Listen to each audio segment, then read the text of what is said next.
Today's locker room talk topic is penis problems and solving the orgasm gap. Now, we have addressed the orgasm gap on this podcast many a time. We have talked about why women and vulva owners aren't coming, and what some of the challenges they face are, what some of the solutions are so they can start coming more.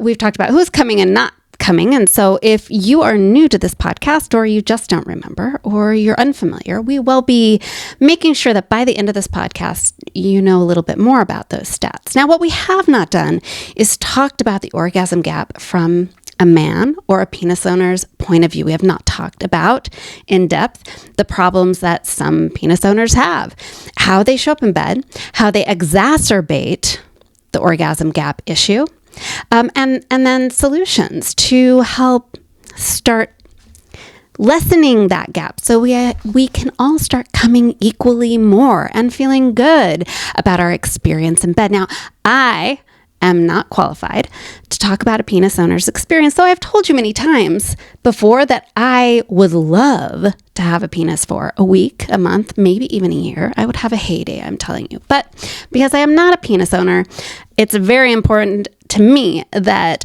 the expert I bring in today is qualified to speak on these issues, and my expert is more than qualified.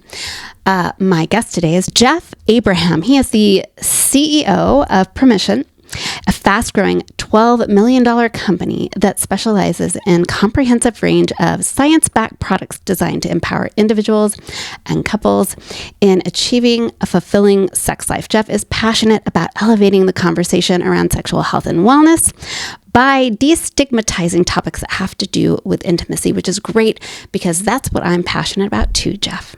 So welcome, and I would love for you to take a moment to tell my listeners a little bit more about you. Like you stated, I'm the CEO of Promescent, and I've been the CEO of Promescent since 2011, so for 12 years. And during that time, we've grown from about 120,000 a year to this year, we'll do about 12 million, and we're on target next year to do about 16 million. I came about this route, or this career path rather circuitously. I was the CEO of a semiconductor engineering business and retired at age 53. 13 years ago, and my next door neighbor was the founder of this company, and I invested in and was actually asked to take it over a year later. So my background comes from semiconductor engineering, but I do own a penis, as you did state, and from running this company for many years, I've talked to both men and women about how problems with the penis, particularly premature ejaculation, affects couples' intimacy. So I spend probably 90% of my work life talking to patients who suffer from PE, women who are affected by their partner's PE, therapists who treat PE, and urologists who treat PE. So at one point, I was introduced to a urological convention as probably the preeminent expert on premature ejaculation. And I had told him at the time, I said, before you use that as an epitaph on my tombstone, if I pass away, make sure you put an asterisk with an explanation of why that was the case. You know, I'd hate to be my lifelong legacy, you know, for my grandchildren and great-grandchildren going forward. So I do happen to have a wealth of knowledge just from 12 years of working extensively in this area. What a banner to have. What a medal to have. But no, I mean, I think it's fantastic, though, to be able to help people who are having challenges in bed. I mean, that's what I'm here for. So you and I are kind of on the same track. So listener, we're on the same path, better intimacy. Exactly. And if you stay, listener, to the end of this podcast, there's going to be a payoff. Well, you're going to get a lot of tips to have better sex. But certainly if you have ever had, or dating someone, banging someone who has had penis issues, we are going to really dig into them, how to deal with them, give you some solutions for the actual issue, and then what to do when it happens in bed. So this episode is going to be really rich in information for people who are with people and sleeping with people who have penises, cocks, members that sometimes just don't want to cooperate. So I'm ready to dive in. So we're both drinking something healthy right now, kind of. Mine is a mocktail. Right. What are you drinking over there? Yep. I'm drinking a kombucha infused with probiotics. It's tangerine flavored. Yeah, see, we're staying healthy so we can be good in bed, right? That's exactly right. The better your health, the better you perform. So, 100%. Cheers. let's keep it healthy. Cheers. Let's talk about penises and sex. I'm very excited about this conversation, but what I want to just launch in with right away, you've already mentioned one of the most common problems that people with penises face, which is premature ejaculation. But what is the array of issues that people with penises and men face in bed? If you're talking specifically about sexual function, so we'll leave out incontinence and, all that kind of stuff. Right. So if we're talking about sex, and it's funny you mention that because we just launched an RX platform to have generic Viagra, Cialis, Levitra, because so many people said, you're helping me with the duration of intercourse that I have, but what if I can't get it up? So we have that product as well. But the two main sexual malfunctions, and I'll break down the second one into two different categories, is number one, ED, erectile dysfunction, and number two, PE, which is premature ejaculation. Now, there's a subset of premature ejaculation, which is delayed ejaculation. There are some men that actually can't ejaculate. And there's a lot of women that might say, why is that an issue? More pleasure for me over a longer period of time. But if you're really sensitive, and we all should be about our partner, you're obviously going to have a very frustrated partner if he's having sex with you for an hour and a half and can't ejaculate, because the whole idea of intimacy is to hopefully, on the majority of times, doesn't mean every single time, but have a climax and reach your due reward for the effort you're putting in. So, and delayed ejaculation is actually very rare. It occurs in 2 or 3% of males, whereas premature ejaculation, almost every male at some point in his life will experience either acute, or chronic premature ejaculation. So there are two basic sexual malfunctions of those of us who own penises. One of them be the ability to get hard. Secondly, being the ability to last long enough to satisfy your partner. Right. And I would add in, as far as the not being able to come, like I've definitely throughout my years of having sex have had a partner here and there that couldn't come. And I feel like there are moments like, oh God, I'm really being a guy about it. I'm like, well, come on. What's wrong, dude? Like I am pulling out all the stops and I am tired and I need you to just finish. And make me feel good about myself. So One of the things is, and this is not a myth, this exists, okay? If your partner can't come, even if you know he has a physiological issue, you start internalizing, am I not attractive? Okay. Am I not good? Am I not stimulating him? And the one thing that we need to have everyone do is take a step back. If your partner is prematurely ejaculating, it doesn't mean that he doesn't want to please you. In fact, anyone who suffers from premature ejaculation will tell you they want nothing more than to satisfy their partner. They don't want to disappoint their partner.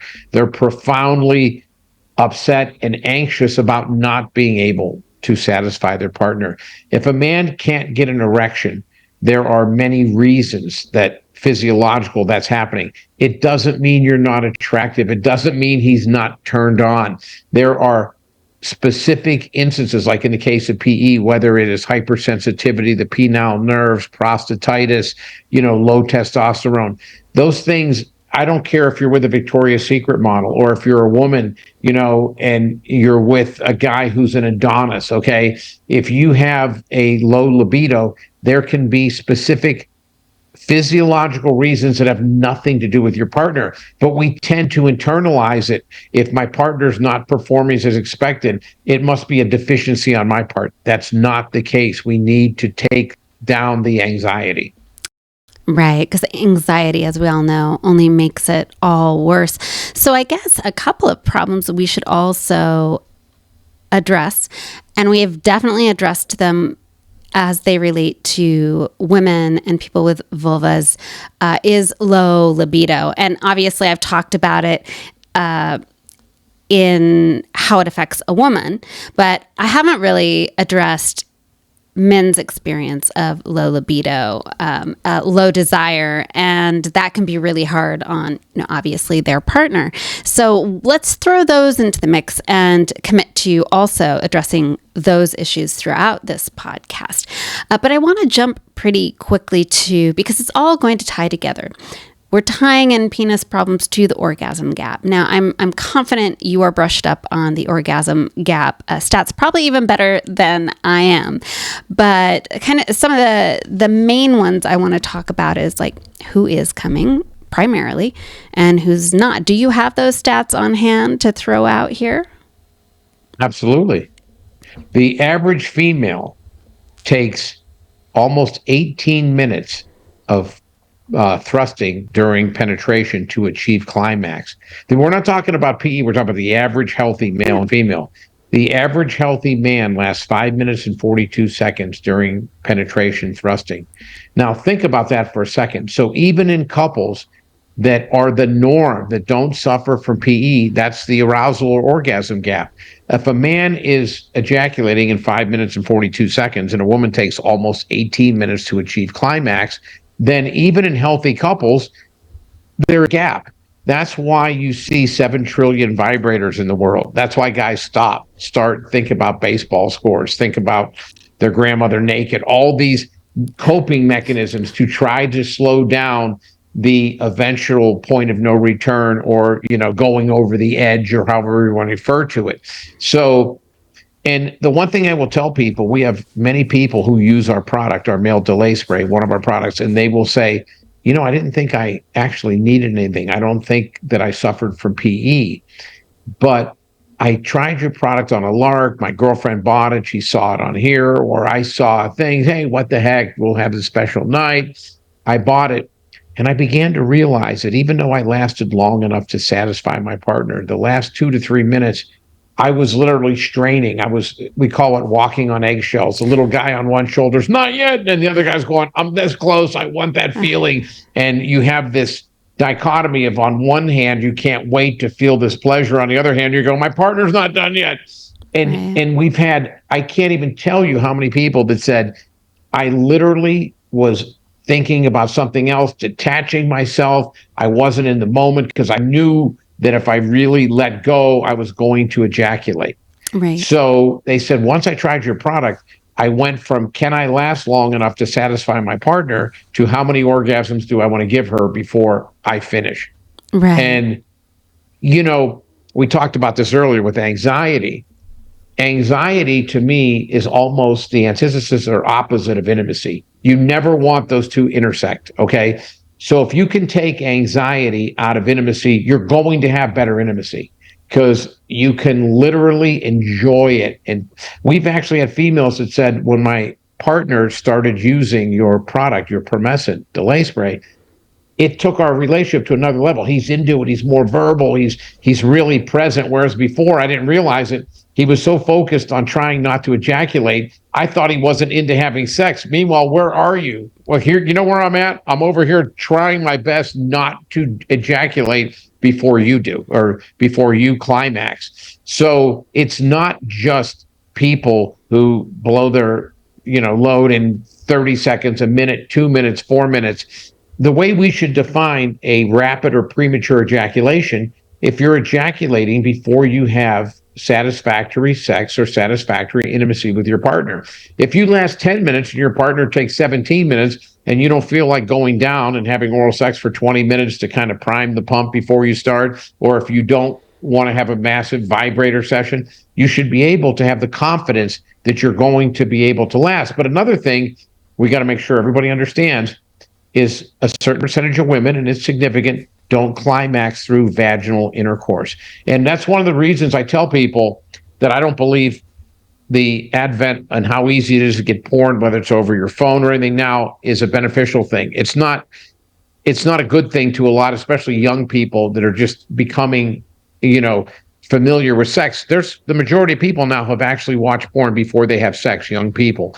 And a lot of young people think that the average penis is 10 and a half inches long. It's the circumference of a beer can, that the average porn star, literally thrust for an hour and then runs across the room and shoots his partner in the eye from 30 feet away, that's the norm. Okay. That is not the norm. I always tell people I'm really glad that, I'm 66. So I had my first sex when I was 15 years old, that I literally hadn't been able to watch porn. I would have been so riddled with anxiety. Oh my God, compared to that guy, and I think the first time I had sex, I lasted 30 seconds and I thought, oh, I'm a stud. This is awesome, and so not having those preconceived notions of what the average penis is supposed to be, or how long it's supposed to last, and how far you can shoot your ejaculate with deadly accuracy across the room. It was a big thing for me to allow myself to feel comfortable about myself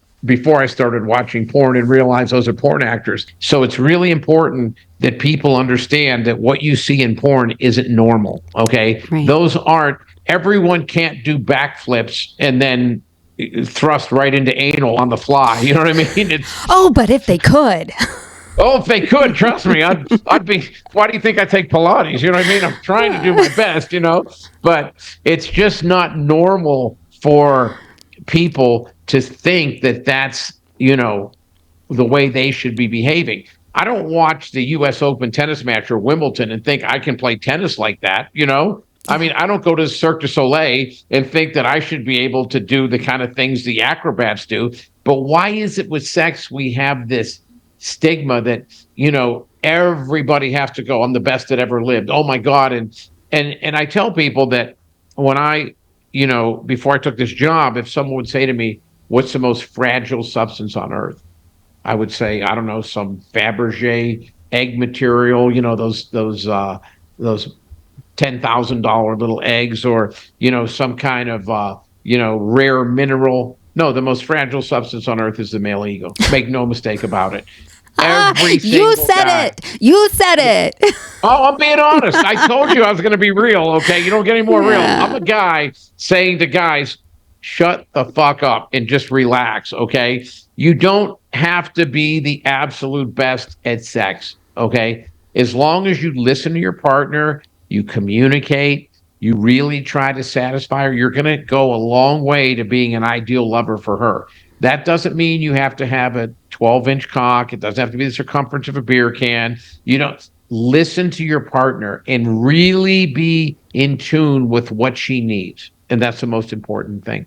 I am so glad you said that. I mean, really, we're just done with this podcast now. No, I love that you said that. And it's really important that you also circled back to the fact that most, by and large, and I think I have a stat that says something like 81.6% of women don't come just from penetration. Oh, exactly. And so while the length of erection is, it is important in that, especially because some men after coming have this refractory period where it's like they're just like done, and women are not going to be done. And I think that what's really important to understand is that there is so much more to sex than just the penis and vagina part of it. I'm not going to lie. You talked earlier when you said I'd like to have a penis for a week or a month. Yeah, probably a year.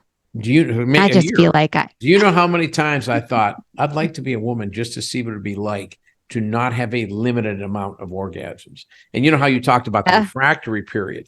Let's be real clear about the refractory period. Okay, it obviously exists, but it is almost a non-issue when you're younger. I use this analogy and I make it kind of like with, weapons or guns. When you are 15, 16, up until you're 25 or 28, you're a machine gun, just firing out as many bullets as you need for as long as you need to, and blah, blah, blah, blah, blah, Okay, then you're, say, 28 to 38. Okay, then you're a semi-automatic weapon.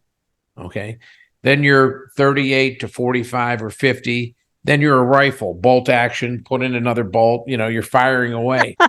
You get to be 66, which is my age, you're a musket. Remember they used to have those things in the Revolutionary War where you put the powder in and then you got to put the bullet in and then you're ramming thing and then you shoot once and then literally It's when you're my age, it's I need a night's sleep and a good breakfast and a workout, then I'm ready to go again. Okay. So I think that's one of the reasons that even as you get older, both men and women appreciate each orgasm that much more, because there isn't always another one 5 minutes down the road.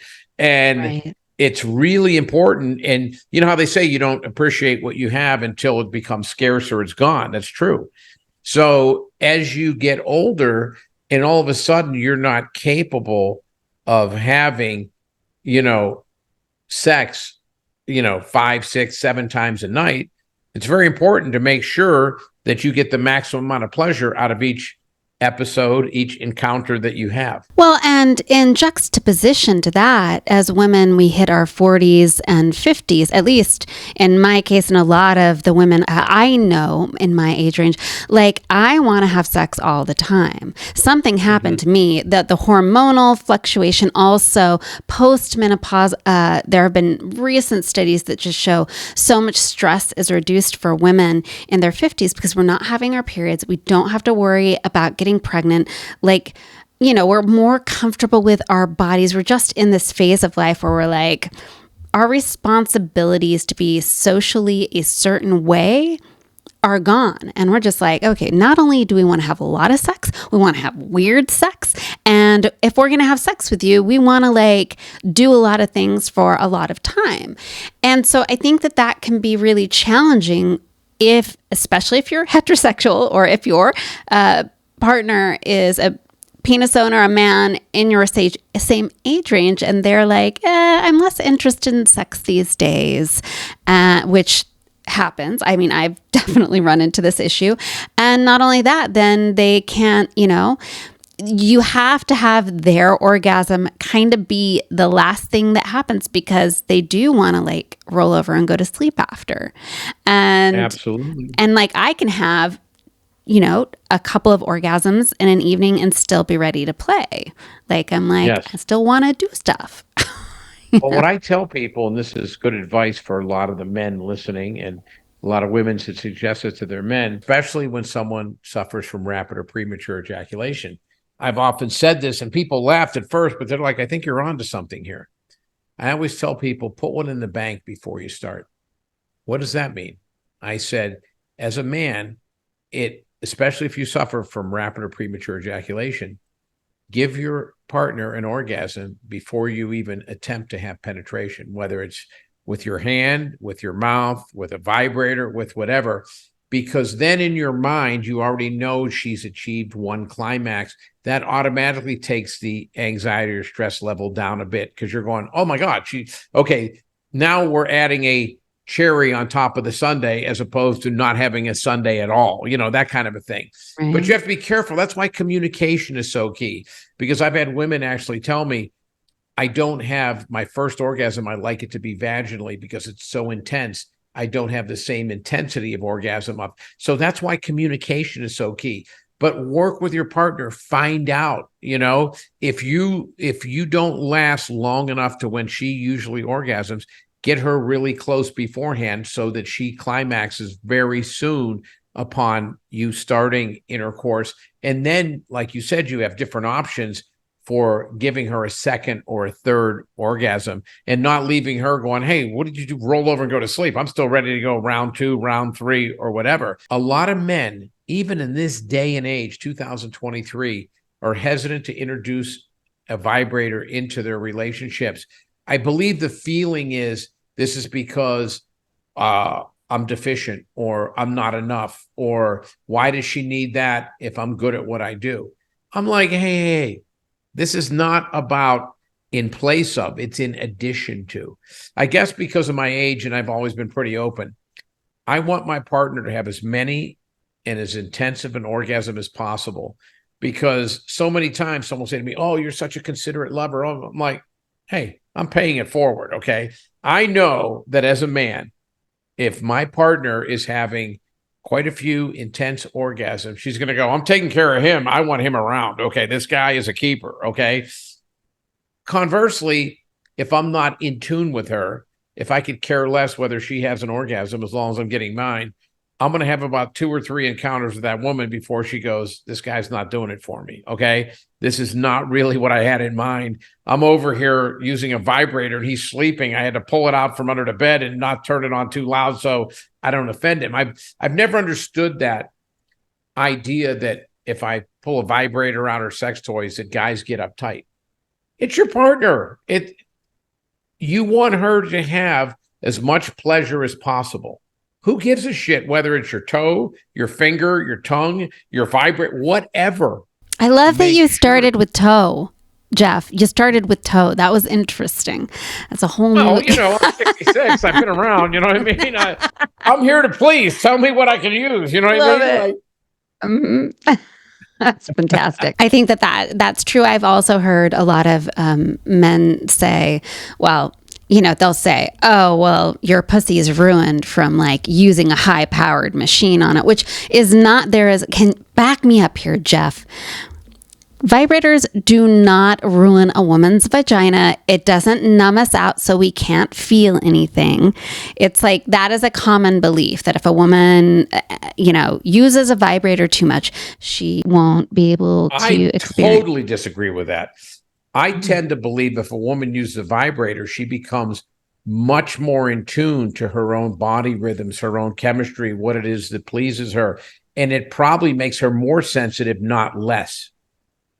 Did you hear that? I don't have an ego. You can use a vibrator while I'm inserting and rub it on your clitoris. I have no issue. As long as you're helping, to have a better orgasm, I can care less. And it's also fun. It's supposed to be fun for your partner to use toys on you.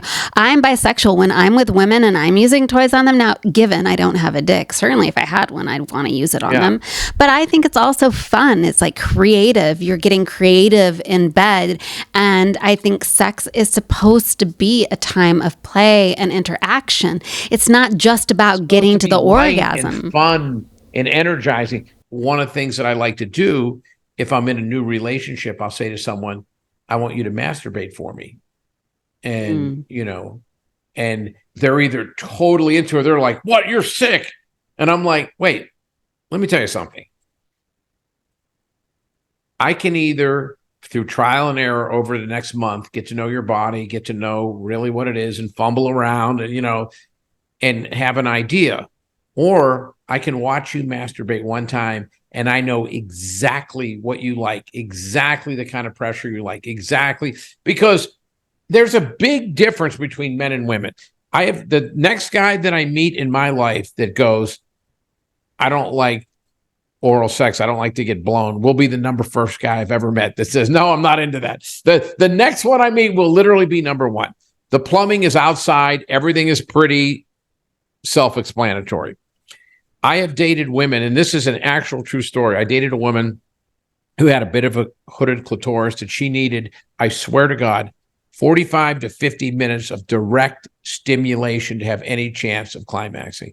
I used to laugh to myself and go, it's a good thing I own Promescent. I'd have to go get a job at Whole Foods bagging groceries on the side just to use my delay spray allowance, And then I dated someone about a year later, I'm not kidding you, could sneeze an orgasm. I swear to God. It was like she was good for 9, 10. Her record was 23 orgasms in a night. I'm like, you actually counted? She's like, oh, yeah, I keep track, What do you have, like a little calculator next? Cross this one off. She would literally, I'm not kidding you, orgasm in any kind of situation.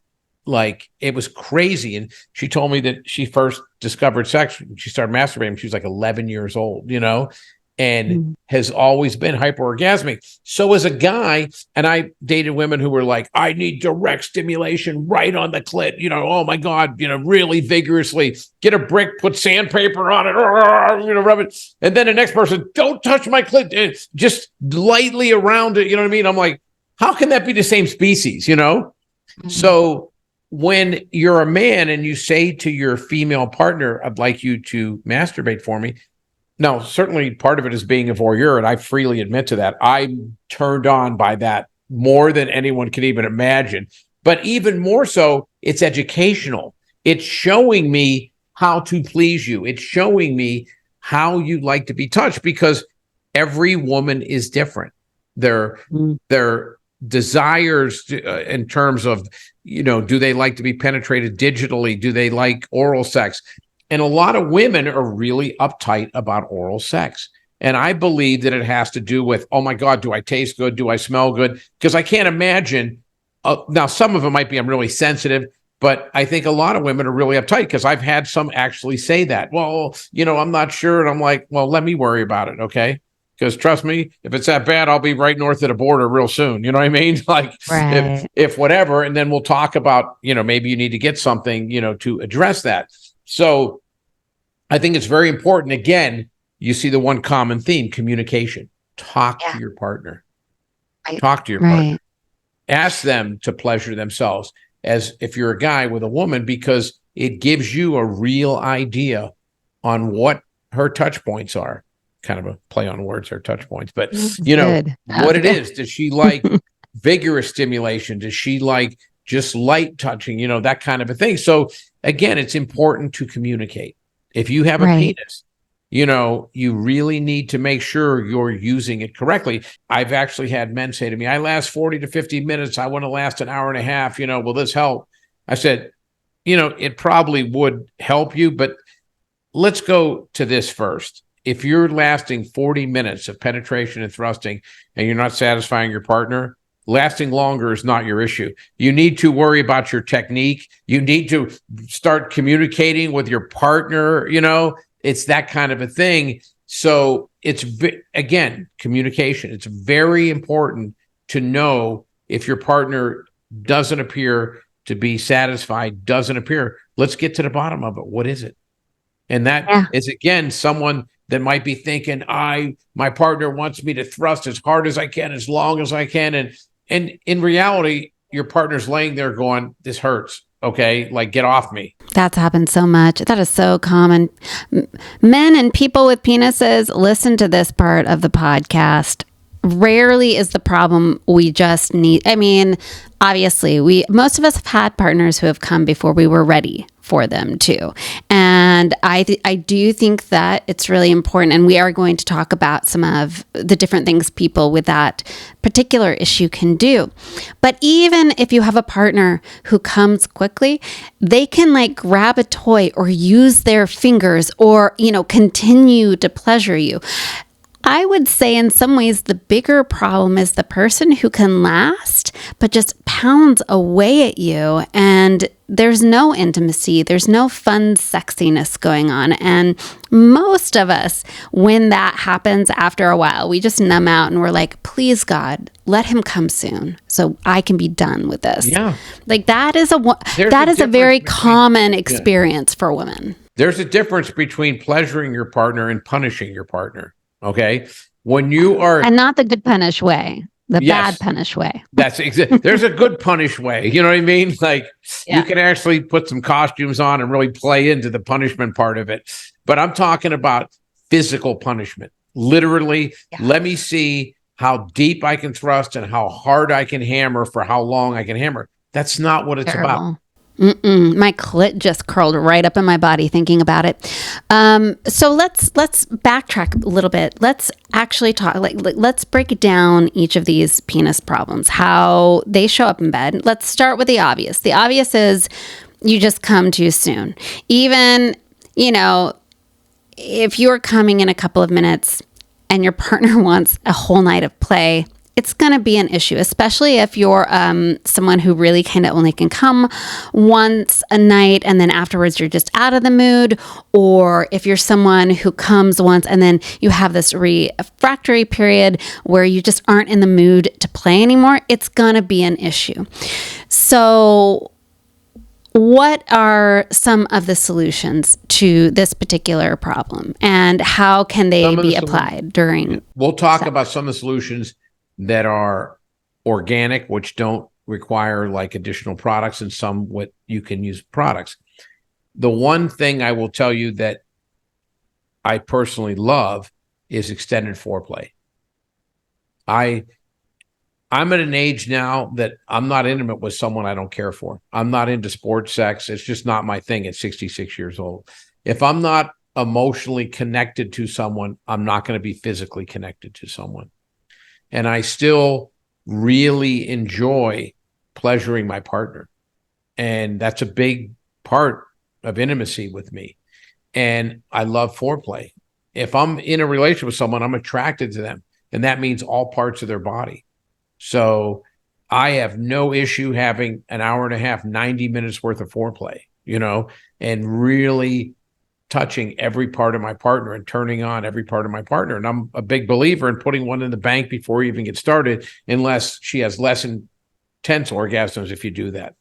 So I think that's the first thing you do, is maybe give her an orgasm or two before you even initiate intercourse, or reduce the time to orgasm with extended foreplay, so that when you do have penetration or thrusting, then you're both in that same time frame where you're going to have satisfactory sex. So that's one way to do it. Another way is you can experiment doing Kegel exercises. I know most people think Kegels are only for women, but Kegels have the same effect for men. There's also non-sexual benefits to it. Number one, as you get older, some people have like leakage. They'll cough and a little bit of urine will escape. By strengthening your Kegel muscles, that eliminates that. Okay. By strengthening. It happens to men too. Oh yeah, absolutely. I just learned something today. Men don't talk. Women talk. Women share. Okay. We talk. Guys don't talk. Okay. One of the things that Kegels do, when you have a strengthened PC muscle, the pubic coccygeal muscle, you have a more intensive orgasm because it's stronger. So those thrusts and those actual, with a man releasing ejaculate, with a woman, the actual pulsing of the muscles that create orgasm, it become more intense. So there's actual sexual advantages as well, is, like I said, controlling urinary flow, those types of things. Then we get to the point where a lot of physicians before Promescent came along were literally prescribing SSRIs. Now, anyone who's non-medical goes, what's an SSRI? Then you say selective serotonin reuptake inhibitor. Then people say, I don't know what that is either. They're the depression drugs, Paxil, right, Prozac, Zoloft. Those will help men last longer in bed. Make no mistake about it. Unfortunately, they kill your libido. They give you nausea, dry mouth. I mean, it's mental lethargy. So when I took over this company, the gentleman who started it, he was a urologist that, invented it. I said, I want to see everything else that's out there. There had been a lot of numbing sprays before us, and they were lidocaine based, and all they do is sit on the surface and they completely numb you and transfer to your partner and numb your partner. And I said, I want to see what we're competing against, because I had tried our product and I loved it. And I tried Stud 100, Duration, some of these other products. You could have dropped a cinder block on my penis and I would have not felt anything. Plus, they transfer to the partner. So the whole basis of Promescent is Ron Gilbert, Dr. Ron Gilbert, the guy who founded the company, was a genius. They changed the crystalline structure of lidocaine from a solid or a crystal to oil aqueous. So when you apply it, within 5 to 7 minutes, it goes below the dermis, the outside portion of the skin, to the sensory nerves underneath. When it does that, the man maintains a much higher degree of surface sensitivity, and it doesn't transfer to the partner. So you have the benefit of lasting longer without the side effects of everybody becoming numb, which is huge, obviously. Yeah, that's a big benefit. So, I don't need to become numb. Great. Tell people that using an SSRI for PE is like putting out a candle with a fire hose. Okay. What are you doing? Yeah. Okay. It's like, so I had told Ron, I said, I want to see what these SSRIs are like that people are prescribing. Give me, a 30-day supply because being the CEO, I have to understand what we're competing against, what these other things do. Right. So I said, give me a 30-day subscription to these SSRIs. I want to see what it's like. And I remember I was dating a gal. She was a financial analyst for Shearson Lehman at the time. And I said, I want to try this. Within 3 days, I literally was like, oh my God, I could literally have penetrative sex for an hour without ejaculating. I had to literally focus and try to ejaculate. I'm like, wow, this is pretty. And then I started literally losing my libido. I felt nauseous. It felt like someone put a blow dryer in my mouth and sucked all the Mm. I was like, oh my God. So I told him, hey, I'm getting off these. No, you can't. There's a half-life. You have to taper down. I'm like, what if this is permanent? You know, he's like, no, it's not permanent. Trust me. I was so freaked out. And I thought, you'd have to be pretty desperate to turn to those. Okay. Yeah, that The doesn't. side effects are horrific. They're depression drugs. You're not supposed to be taking if you're not depressed. No, that Okay? seems like a really bad idea. I would It's a say. bad idea. We have documented 2,200 urologists that refer to Promescent by name. We're in the protocol, the majority of them. If you go to see them, right in their protocol for every condition, whether it's prostate issues, whether it's incontinence, whether it's ED, whether it's PE, they have a protocol which identifies the problem, talks about the origin of it, talks about potential treatments. And we're very proud. We're the only PE treatment that's actually in the protocol. So this is a gel that you put on. It's a spray. It's a spray. Okay. A meter dose spray. And that's really critical that it's meter dose.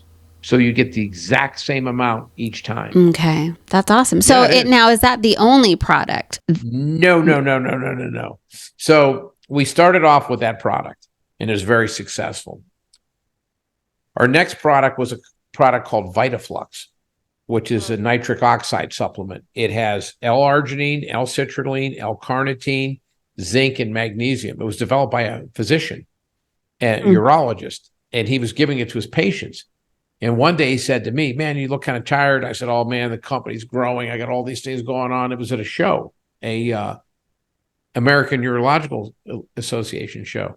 So he gives me all the ingredients, all the product. And he said, try this. I'm like, I got to take this, this, because there's 5 different things. I'm like, wow. Within 2-3 days, I felt a lot better because I don't know if you know what nitric oxide supplements do. They increase blood flow. So okay. It has non-sexual benefits. It lowers your blood pressure. It allows you to recover from workouts better. It blows plaque out of your arteries because when you increase blood flow, your arteries expand everything. Now, every single vein and artery in our body is covered by an epithelial layer, and it's very supple. When you're young, its purpose is to allow good things to flow, hormones, vitamins, nutrients to flow into your body. And it keeps bad things like viruses and bacteria out. As we age, both men and women, past the age of 38, 39, you start getting hardening of this epithelial layer. When it hardens, it's even better at keeping bad stuff out. Unfortunately, it gets good at keeping good stuff out.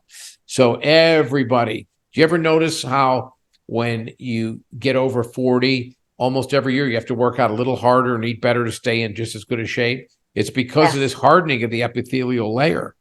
And your hormones don't absorb as well. Vitamins, nutrients don't absorb as well. So for guys, your libido lowers because your hormones aren't as strong. You start having all these other side effects that aren't positive. Decreased erectile strength. For women, they lose the ability to naturally lubricate. They have to start using a lot of additional outside lubrication. Their sexual desire goes down a bit. Their orgasm intensity goes down a bit. Same thing. They lose muscle and gain a little bit of body fat. VitaFlux reverses that. It really does. It's phenomenal. It's our second best-selling product.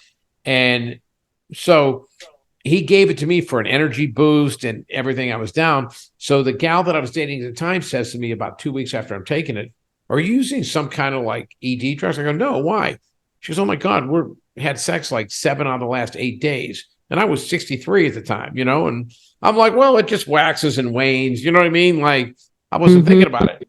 2 weeks later, I'm like, we're up to 13 out of 14 days here. I'm like, whoa. So I called the doctor and I'm like, hey, does this do it? He starts laughing. He goes, of course. I go, I didn't know. You told me it was good for it. He goes, well, you seem kind of run down. I go, I was. I go, by the way, my energy level, everything is so much better. I go, my blood pressure's always been good to begin with. Now it's even lower. He goes, oh no, it does all that stuff.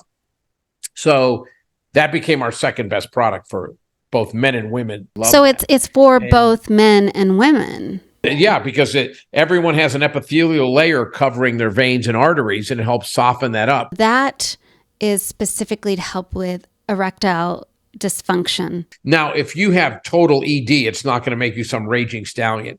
But as you begin to have diminished firmness and erections, it will help firm that up.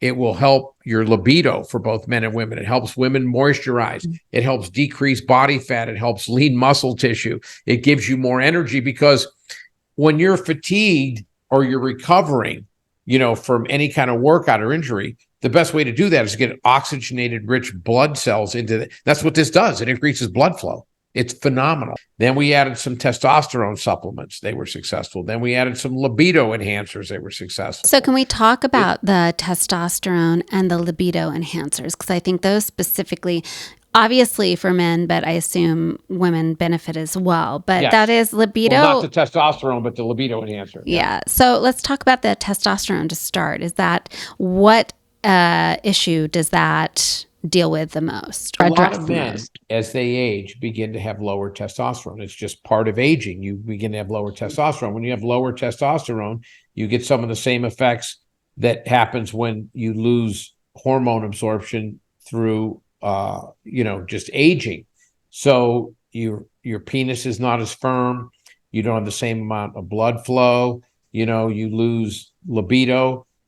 So all those things, very similarly with the VitaFlux, are addressed by the testosterone booster. Okay, so then that is again for firmness and being more in the mood, raising that libido. Yeah, the Awesome. higher your testosterone level, the higher your libido. Okay, all right. Great to know. And then your libido boosters, can we talk about, are those for all genders or specifically they're for separate. There's one for women and one for men. Yeah. Okay. There are herbs and stuff, and there's clinical studies behind them. So for people with ED, you actually also, I did notice when I went to your site that you now do have a way for people who have erectile dysfunction to get some of the Viagra and pills like that through your site. So it can all be taken care of there. But it sounds like you've also got, can you name off the products that are for libido boosting and enhancing the erection? They're actually called libido booster. Libido enhancer libido booster and testosterone booster. They actually, you don't have to figure out what they do. We name them what they do. We have a complete line of vibrators now too, and our vibrators are doing really, really well. Well, I have a question. Do you have cock rings? And do you think cock rings actually do make the erections last longer and better? We have cock rings, and I had never used one until we started carrying one, so I wanted to try one out.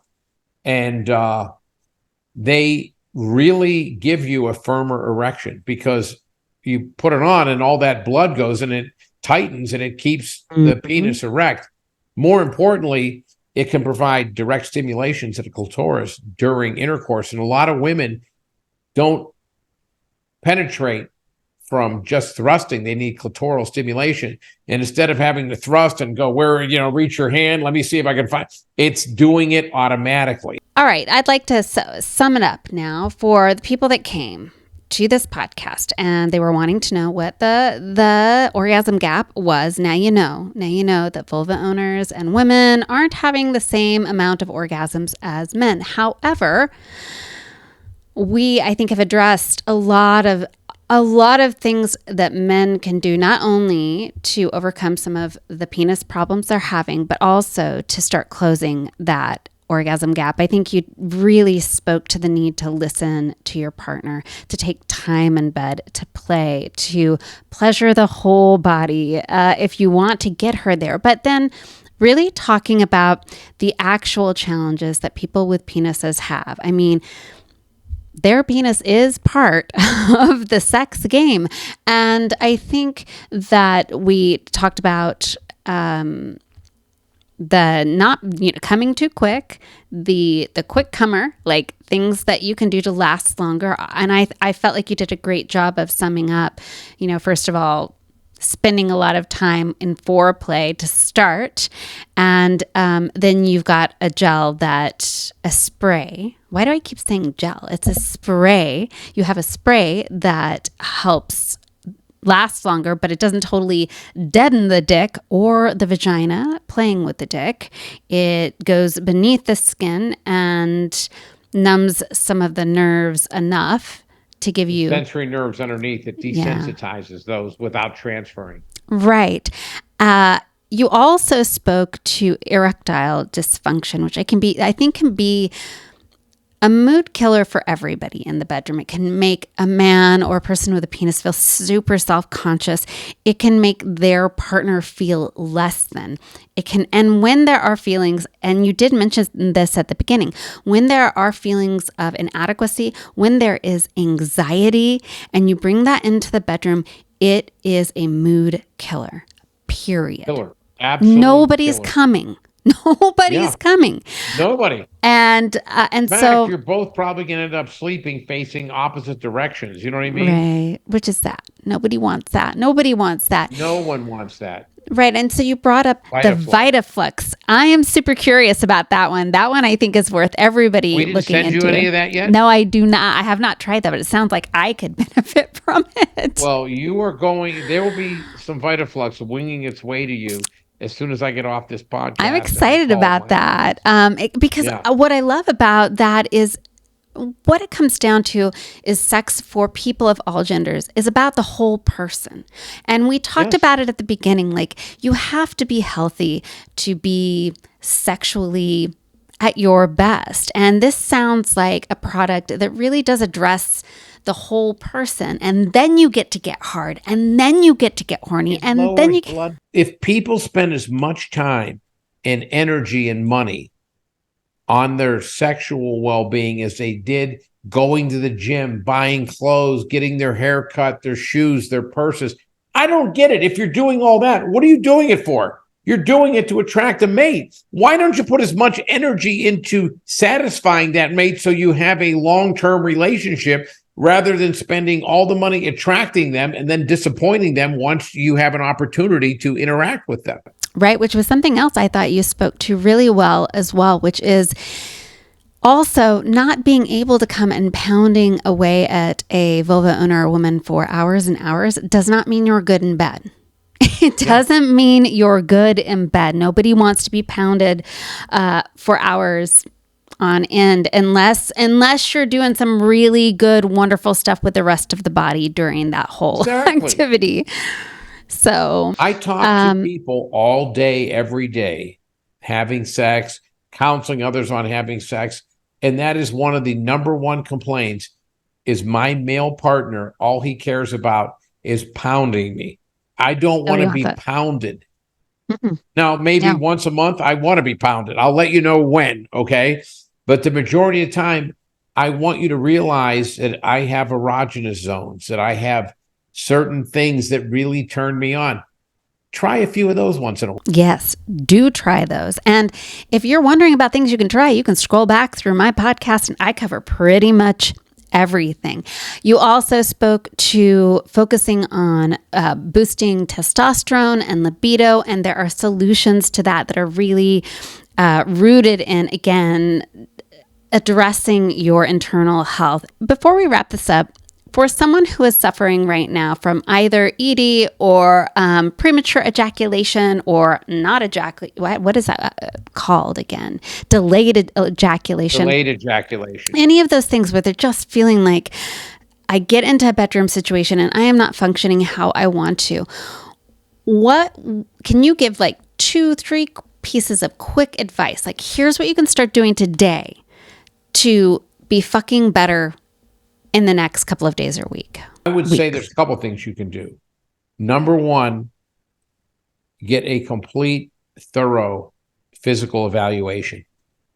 If this problem is because, and there are issues, like I said, low testosterone, hypersensitive penile nerves, damaged blood vessels, which can lead to ED, you have to find out first if there is a significant trauma that you have or significant hormone deficiency that you have, that because nothing's going to happen until that's addressed. Okay, so number one, get a workup by a qualified they're usually urologists, sexual medicine specialists. Number two, clean up your entire health. Don't be drinking every single night to excess. Don't be doing a lot of recreational drugs, okay? I get high. I never hide it. I love getting high. It's an herb, okay? I don't do hard shit, okay? I don't do ecstasy, coke, any of that shit, because there's severe ramifications to that. Eat healthier, work out. If you're going to expect to be very active in bed with your partner for 60 minutes and you don't do anything else for the other 23 hours a day, you're going to have hard being very vital and very physical for 60 minutes. By eating healthier, you're going to increase your mental acuity. You're going to increase your energy level. So all those things are intertwined. Like I said earlier, we have people that spend thousands of dollars a month on clothing and haircuts and, all these things to help make themselves more attractive to the opposite sex and don't spend any money or time making themselves a better lover. It's all part of the equation. Don't spend as much time working on attracting someone, working on keeping someone. You'll be much happier. I will sum it up by telling you this. I'm talking about my own life, and I'm talking about a lot of people I've talked to. When you feel that you're a competent sexual performer and that your partner is satisfied, you have an extra little jump in your step. You have more confidence. And I've always said this, and I never figured it out until I was 45, 50, maybe 52 years old. Every time that I wasn't in a relationship, it was hard to find a partner. I don't know if it's just error of desperation, or people just sense that you're not happy.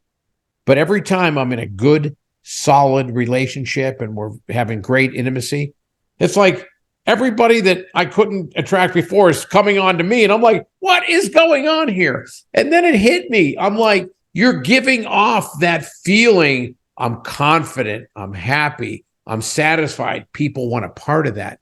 When you're not, you're walking around maybe with a quiet look of desperation or unhappiness, and there is something about that when you're happy and when you're satisfied and you're satisfying your partner and you're walking with that bounce in your step and you are confident, it's attractive to the opposite sex. Yeah. Mm-hmm. But then keep that partner. The grass isn't greener, baby. No. Don't fuck it up. Yeah, don't fuck. If you find the right partner and you are confident and happy and satisfied, hold on to that like it's the Hope Diamond, because then you find yourself without it and you're like, what was I thinking? Yeah. Yeah. It's hard to find. And when you find it, cherish it and do everything you can to make sure that you maintain it. My son is 34 and he got married in July this year. I've never seen him happier. I adore my daughter-in-law. I'm still getting used to calling her my daughter-in-law, because they weren't even engaged that long. It was like they dated for 3.5 years, got engaged, and like 2 months later got married. And I can just see that he's a better person. He's happy. He's in love. He's the best version of himself that I've ever seen. Nothing could make me happier. And I've decided that I'm finding that for myself because I haven't been in a relationship for close to a year now.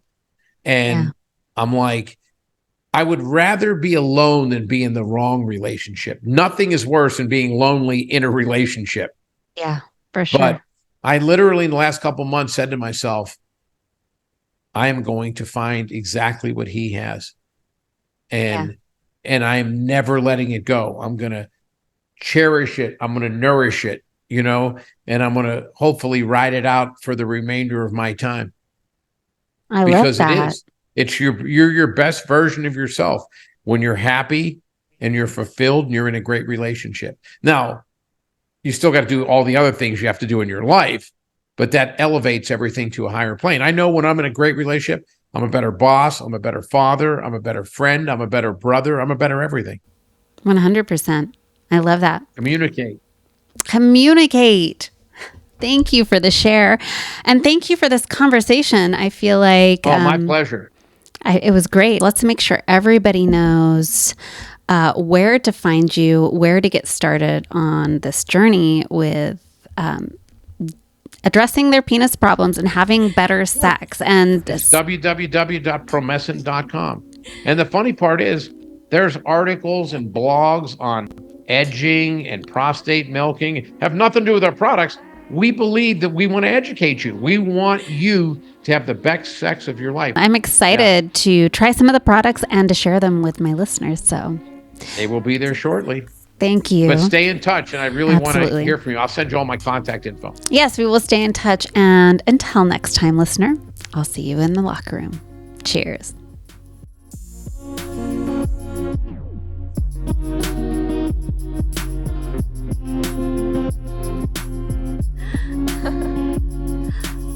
Ring Lou.